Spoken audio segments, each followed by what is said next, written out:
बहुत समय पहले पहाड़ों और नदियों के बीच बसा एक छोटा सा गांव था।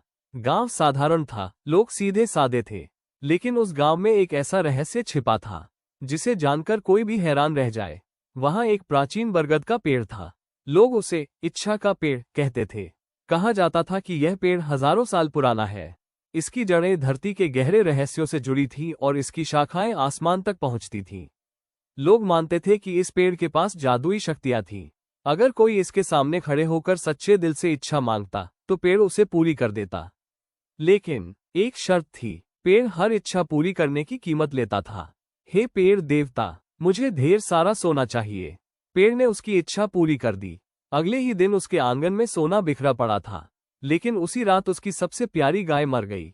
मुझे शक्ति चाहिए, गांव की सबसे ताकतवर औरत बनना चाहती हूँ। अगले ही दिन उसकी बाहों में अद्भुत ताकत आ गई।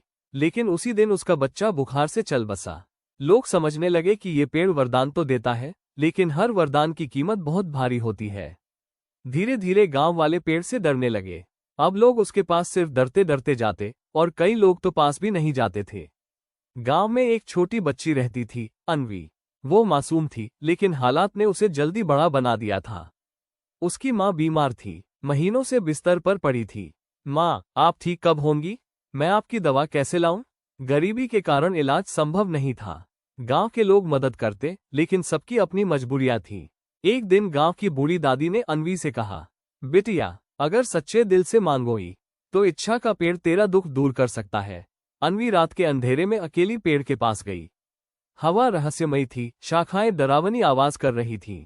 अन्वी धीरे से डरते हुए, हे इच्छा के पेड़, मुझे सोना नहीं चाहिए, ताकत नहीं चाहिए, बस मेरी माँ को ठीक कर दो। पेड़ ने अपनी पत्तियों से उसे छू लिया। अगले ही दिन उसकी माँ की तबीयत सुधरने लगी। गांव वाले हैरान रह गए। ये कैसे हुआ? इस पेड़ ने बिना कोई कीमत लिए वरदान दे दिया। धीरे धीरे गांव वालों को लगा कि पेड़ अब नर्म हो गया है। लोग फिर से अपनी इच्छाओं के साथ जाने लगे। कोई धन मांगता, कोई ताकत, कोई सुंदरता। कुछ को मिला, लेकिन फिर से कीमत चुकानी पड़ी। पर एक बात साफ थी, पेड़ ने अन्वी की माँ को बिना कीमत लिए ठीक कर दिया था। गांव वाले सोचने लगे, क्यों अन्वी को ये वरदान बिना नुकसान क्यों मिला? एक रात अन्वी फिर पेड़ के पास गई। धन्यवाद पेड़ देवता, आपने मेरी माँ